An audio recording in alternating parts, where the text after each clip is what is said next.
నాగార్జున సాగర్ ప్రాజెక్టుకు మరోసారి వరద ఉధృతి పెరిగింది. ఇప్పటికే జలాశయం నిండుకుండలా మారడంతో 3,07,382 క్యూసెక్కుల నీటిని దిగువకు వదులుతున్నారు. గంటకు వరద పెరుగుతుండడంతో 26 గేట్లు ఎత్తారు అధికారులు. జల విద్యుత్ ఉత్పాదన ద్వారా 55,000 క్యూసెక్కుల నీటిని విడుదల చేస్తున్నారు. పూర్తి స్థాయి నీటి మట్టం 590 అడుగులు కాగా ప్రస్తుత నీటి మట్టం కూడా 590 అడుగులకు చేరింది. శ్రీశైలం నుంచి వస్తున్న వరదను అంచనా వేస్తూ ఎప్పటికప్పుడు గేట్లు పెంచుతూ దిగువకు నీటిని విడుదల కొనసాగిస్తున్నారు. అయితే ప్రాజెక్టు 26 గేట్లు రెండవసారి ఎత్తడంతో నాగార్జున సాగర్కు పర్యాటక తాకిడి పెరగనుంది. ఒకవైపు ప్రాజెక్టు నిండుకుండలా మారడం, ప్రాజెక్టు గేట్లు ఎత్తడంతో స్పిల్వే ద్వారా కిందకి జారుతున్న తెల్లటి పాలవలే ఎగసి పడుతుండడంతో ఆ దృశ్యాలు కనువిందు చేస్తున్నాయి.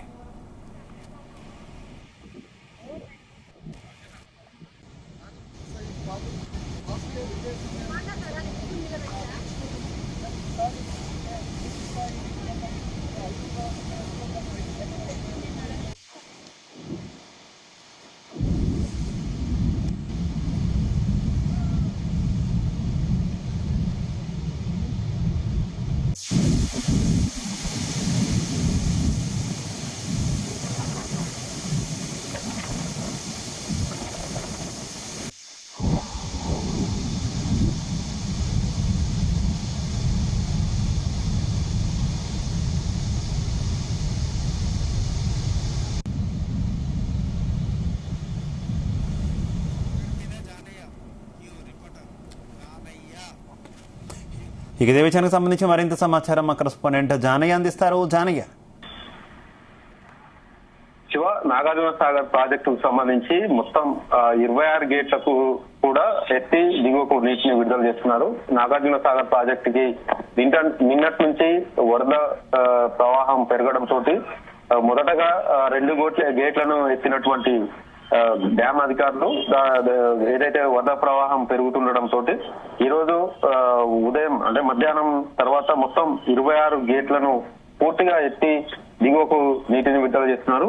మొత్తం ప్రాజెక్టు ఏదైతే నాగార్జున సాగర్ ప్రాజెక్టుకు సంబంధించి 3 లక్షలకు పైగా క్యూసెక్కుల వరద ప్రవాహం వస్తుండటంతో అదే స్థాయిలో దిగువకు నీటిని విడుదల చేస్తున్నారు. ఎందుకంటే నాగార్జున సాగర్ ప్రాజెక్టు సంబంధించి నెల రోజులకు పైగా ప్రవాహం రావడంతో ప్రాజెక్టు పూర్తి స్థాయిలో నిండడంతో పైనుంచి వస్తున్నటువంటి వరదను అదే స్థాయిలో కిందికి దిగువకు నీటిని విడుదల చేస్తున్నారు. శ్రీశైలం ప్రాజెక్టు నుంచి భారీగా వరద వస్తున్న నేపథ్యంలో నాగార్జున సాగర్ ప్రాజెక్టు 590 అడుగుల నీటి సామర్థ్యం అడుగులకు ఉండగా ప్రస్తుతం నీటి మట్టానికి సంబంధించి 590 అడుగులకు ఉండగా ప్రస్తుతం 590 అడుగులకు చేరుకోవడం, అలాగే నీటి నిల్వ సామర్థ్యానికి సంబంధించి 312 టీఎంసీలకు పూర్తి స్థాయి నీటి నిల్వ సామర్థ్యానికి చేరుకోవడం జరిగింది.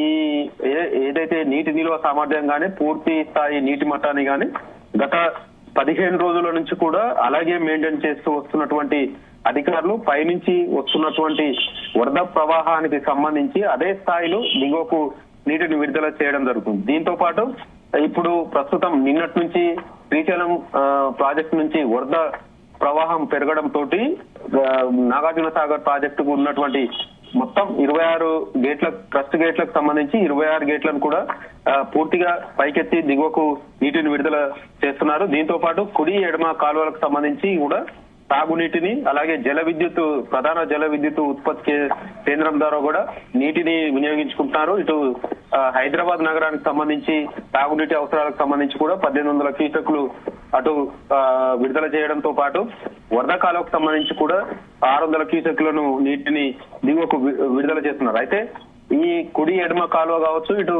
ప్రధాన జల విద్యుత్ ఉత్పాదన కేంద్రం కావచ్చు, ఇటు వరద కాలువ ఎస్ఎల్బిసి కెనాల్ కు సంబంధించి కూడా తాగునీటి అవసరాలకు ఈ కుడి ఎడమ కాలువలు వీటికి సంబంధించి మొత్తం దాదాపుగా 50,000 పైగా క్యూసెక్లు మాత్రమే వినియోగం అవసరం ఉంటుంది. కానీ పైనుంచి వస్తున్నటువంటి వరద 3 లక్షలకు పైగా క్యూసెక్లు వస్తున్న నేపథ్యంలో ఇటు 50,000 పైచిలకు క్యూసెక్ల నీటిని ఇటు కుడి ఎడమ కాలువలు విద్యుత్ ఉత్పాదన తాగునీటి అవసరాలకు వినియోగిస్తున్నారు. మిగతా ఏదైతే ఎక్కువ వస్తున్నటువంటి వరదను క్రస్ట్ గేట్ల ద్వారా దాదాపుగా 3,55,000 పైచిలకు క్యూసెక్కులు వరద ప్రవాహం ప్రస్తుతం 9 గంటలకు వచ్చినటువంటి సమాచారం ప్రకారంగా ఉంది. దానికి సంబంధించి 3,07,000 క్యూసెక్ల వరకు కస్ట్ గేట్ల ద్వారా 14 గేట్లను 10 అడుగుల మేర, మిగతా 12 గేట్లకు సంబంధించి 5 అడుగుల మేర 7,000 క్యూసెక్లను గేట్ల ద్వారానే దిగువకు నీటిని విడుదల చేస్తున్నారు. అయితే ఈ నాగార్జున సాగర్ ప్రాజెక్టుకు సంబంధించి మొత్తం గేట్లను ఎత్తడం, ఇది ఈ సీజన్ లో రెండోసారి గేట్లు ఎత్తడం తోటి ఇటు వరద ప్రవాహం అంతా కూడా పులిచింతల ప్రాజెక్టు నుంచి ఏదైతే ప్రకాశం బ్యారేజీకి చేరుకుంటుంది అక్కడ దానికి సంబంధించి కూడా అక్కడ కూడా ఫుల్ ట్యాంక్ చేరడం తోటి ఇటు పులిచింతల కావచ్చు, అటు ప్రకాశం బ్యారేజ్ కావచ్చు, ఇవంతా కూడా నిండు కుండలా మారడం, ఇటు కృష్ణా బేసిన్ కి సంబంధించి మళ్లీ వర్షాలు మొదలు కావడం తోటి కృష్ణా బేసిన్ కి సంబంధించి వరద ప్రవాహం మళ్లీ పెరగడం తోటి ఇటు శ్రీశైలం ప్రాజెక్టు గేట్లకు సంబంధించి కూడా ఎత్తడం, ఇటు నాగార్జున సాగర్ ప్రాజెక్ట్ కి వరద ప్రవాహం పెరగడం తోటి నాగార్జున సాగర్ ప్రాజెక్టు సంబంధించి 26 గేట్లను ఎత్తడం జరిగింది. అయితే పులిచింతల ప్రాజెక్టుకు సంబంధించి కూడా ఇటు విద్యుత్ ఉత్పాదన కొనసాగిస్తున్నారు. ఇటు నాగార్జున సాగర్ ప్రాజెక్టుకు సంబంధించి విద్యుత్ ఉత్పాదన, ఇటు శ్రీశైలం ప్రాజెక్టుకు సంబంధించి కుడి ఎడమ విద్యుత్ ఉత్పత్తి కేంద్రాల ద్వారా కూడా నీటిని వినియోగించుకోవడంతో పాటు కస్ట్ గేట్ల ద్వారా కూడా నీటిని విడుదల చేస్తున్నారు. ఎందుకంటే జూరాల నుంచి శ్రీశైలం ప్రాజెక్టు కూడా నీటి ప్రవాహం ఏదైతే వరద ప్రవాహం పెరగడం తోటి శ్రీశైలం కస్ట్ గేట్లకు కూడా ఎత్తడం జరిగింది. ఎందుకంటే శ్రీశైలం ప్రాజెక్టు కూడా 885 అడుగులకు చేరుకోవడం తోటి పూర్తి స్థాయిలో నిండడం తోటి పైనుంచి వస్తున్నటువంటి వరదను దిగువకు నీటిని విడుదల చేస్తున్న నేపథ్యంలో ఇటు కృష్ణా బేసిన్ కి సంబంధించి ఆల్మట్టి కావచ్చు, జూరాల, శ్రీశైలం, అలాగే నాగార్జున సాగర్, పులిచింతల ఇవి అన్ని శ్రీశైలం బేసిన్ లో ఉన్నటువంటి ప్రాజెక్టులన్నీ కూడా పూర్తి స్థాయి నీటి నిల్వలకు చేరుకోవడం తోటి ప్రస్తుతం వస్తున్నటువంటి వరద ఫ్లడ్ ను అంచనా వేస్తూ ఆ ఫ్లడ్ అంతా కూడా సముద్రంకి విడుదల చేస్తున్న పరిస్థితి ఉంది. మొత్తానికైతే నాగార్జున సాగర్ ప్రాజెక్టుకి సంబంధించినటువంటి 26 గేట్లను రెండోసారి ఎత్తడం తోటి ఇటు అంటే పర్యాటకులు కూడా రేపటి నుంచి కూడా ఎక్కువగా వచ్చే అవకాశం ఉన్న నేపథ్యంలో పోలీసులు కూడా కొంత ట్రాఫిక్ సమస్య ఏర్పడకుండా ఇప్పటికే ఆంక్షలు విధించడం జరిగింది. దానికి సంబంధించి కార్ల పార్కింగ్ కావచ్చు, ఇతర బైక్లకు సంబంధించి కూడా పార్కింగ్ ఎక్కడ పెట్టుకోవాలనే విషయంలో కూడా కొన్ని బ్యానర్లు పెట్టడంతో పాటు ఎక్కడ పడితే అక్కడ రోడ్ల పైన పెట్టకుండా కూడా అన్ని సూచనలు ఇస్తున్నారు. ఎందుకంటే నాగార్జున సాగర్ ప్రాజెక్టు సంబంధించిన 25 గేట్లు ఎత్తడం తోటి అక్కడ నుంచి అంటే స్పిల్ బే నుంచి జారుతున్నటువంటి నీటి ప్రవాహం అంతా కూడా పాల పొంగు వలె చూస్తానికి కొంచెం ఆహ్లాదకరంగా ఉంటున్న నేపథ్యంలో పర్యాటకులు కూడా రేపటి నుంచి పెరిగే అవకాశం ఉన్న నేపథ్యంలో పోలీసులు కూడా బందోబస్తు ఏర్పాటు చేయడం జరిగింది.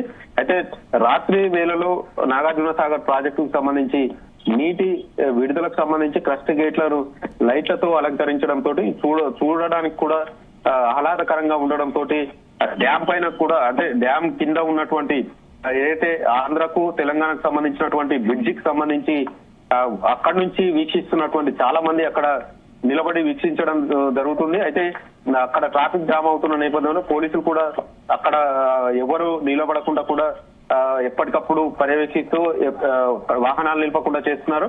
మొత్తానికైతే నాగార్జున సాగర్ ప్రాజెక్టుకు సంబంధించి ఈ సీజన్ లో అంటే ఆగస్టు 4న మొదటిసారి గేట్లను ఎత్తడం జరిగింది.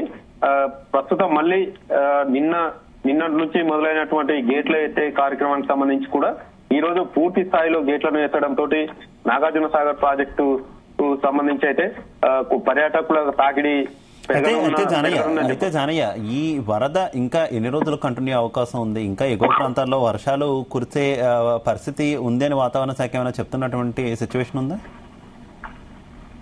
ఇప్పటికే అంటే తెలంగాణకు కూడా వర్షానికి సంబంధించి కూడా భారీ వర్షాలు కురుస్తున్నాయి అని వాతావరణ శాఖ చెప్పడం, ఇటు కొన్ని జిల్లాలకు రెడ్ అలర్ట్ అలాగే ఎల్లో అలర్ట్ కూడా ఇవ్వడం జరిగింది. దీంతో పాటు ఇటు కర్ణాటక కావచ్చు, మహారాష్ట్ర కావచ్చు, 2 రాష్ట్రాలకు సంబంధించినటువంటి రాష్ట్రాల్లో గత ఏదైతే జూలై నెల నుంచి కూడా భారీగా వర్షాలు కురవడంతో వరద ప్రవాహం అయితే పెరగడం జరిగింది. ఈ నేపథ్యంలో కృష్ణా బేసిన్ కి సంబంధించినటువంటి అన్ని ప్రాజెక్టులు కూడా నిండుకుండలా మారడం జరిగింది. అయితే ప్రస్తుతం గత 4 రోజుల నుంచి కూడా ఇటు జూరాల ప్రాజెక్టుకు వరద ప్రవాహం పెరగడం తోటి జూరాల నుంచి దాదాపుగా ప్రాజెక్టుకు ఉన్నటువంటి 45 గేట్లను ఎత్తి శ్రీశైలం ప్రాజెక్టుకి విడుదల చేస్తున్నారు.